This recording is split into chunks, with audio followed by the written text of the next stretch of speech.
appreciated. Why? Where was the resolve? This topic is the inner makeup of an acharya. So what makes up the inner makeup of Hanuman? He knew very clearly, the feelings of Ramachandra, the feelings of separation of Ramachandra, and the wish to be reunited with Sita. And he was calling upon, of course he doesn't need anybody's help, but he was calling upon Sugriva and his help. And so, you know, the story, they went in the four directions, and Hanuman was sent in the direction that it was seen that Sita had been taken by Ravana, most likely. And here it is again, there's Lord Ramachandra giving his ring.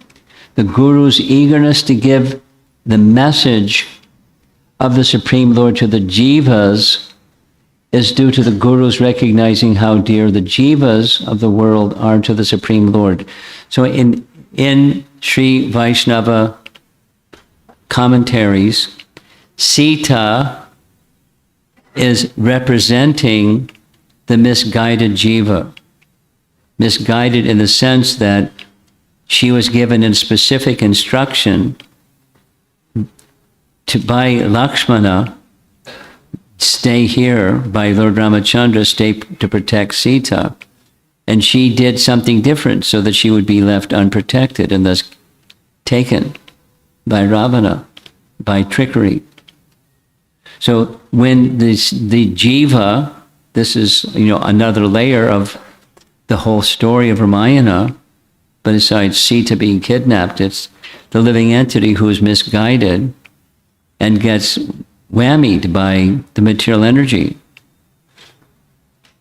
by the illusory energy. And this is very disturbing to the personality of Godhead. He wants to do something, and he undergoes great effort through the agency of others, but great effort to retrieve.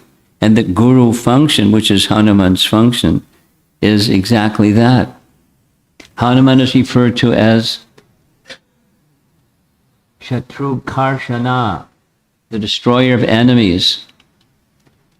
It implies that he has subdued his own internal enemies, and anybody that gets in his way will also be subdued.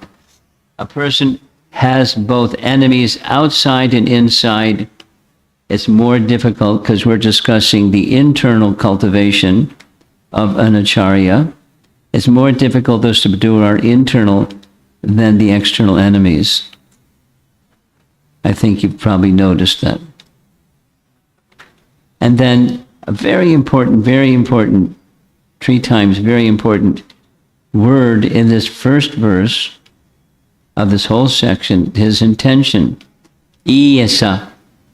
Iyasha means the key for success, or he decided. He decided with contemplation, but this is another word, is sankalpa. And any time there's some intention, then there's a procedure to fulfill the intention. So just like in Vedic yajnas, it's very like medicine, like medical treatment. It's a very, I learned this, I won't go through the long story, but I learned it's a very important principle in healing of any kind, spiritual or material, is what's your intention behind. Supposing you don't have a clear idea of intention, you can have good medicine, but it's not going to be as effective. You can have good treatment, you can have good physician, you have good this, good that, good the other thing. But without the proper intention, it's just not going to be as effective. Or say it the other way. If you have a very clear sense of intention, even something that's weaker can be very effective because of the intention that's behind it. What to speak of if you put the two, the best of intentions and the best of cures. So the intention of Hanuman is very important, key factor for his success. Without intention, none of the other things will be helpful. And what was the intention? Find Sita. No.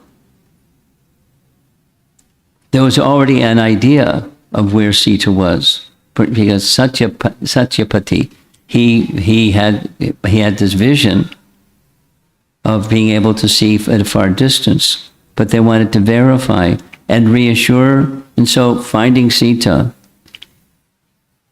because Lord Ramachandra wants to come and take care of Sita.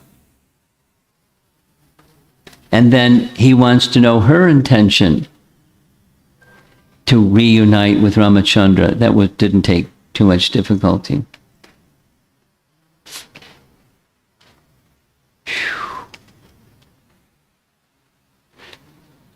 There's a lot of information here. It's nice. But,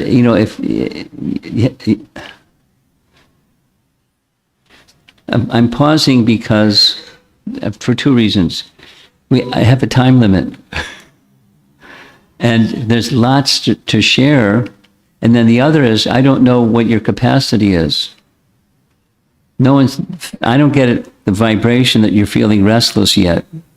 But there's a lot coming up, and you may start getting restless. So I'm trying to tune in to the restless quota going on in the room here.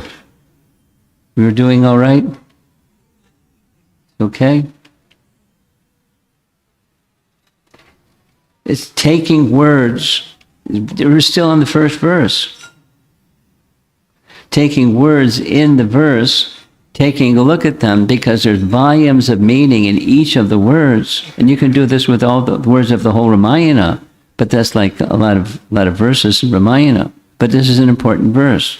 It's the internal preparation of an acharya to do mission impossible. Now, did Prabhupada have to do that? Whew. Lifetime in preparation, the whole volume of Lilamrita. But he was fixed. And the language got refined, and the mission became more clear. And there was mystery after mystery after mystery of how things unfolded. I'm just going to go over here for a little bit. I've just been listening to an audio recording of Chasing Rhinos with the Swami. The author is Shyamasundar Prabhu, Prabhupada disciple, Shyamasundar Prabhu.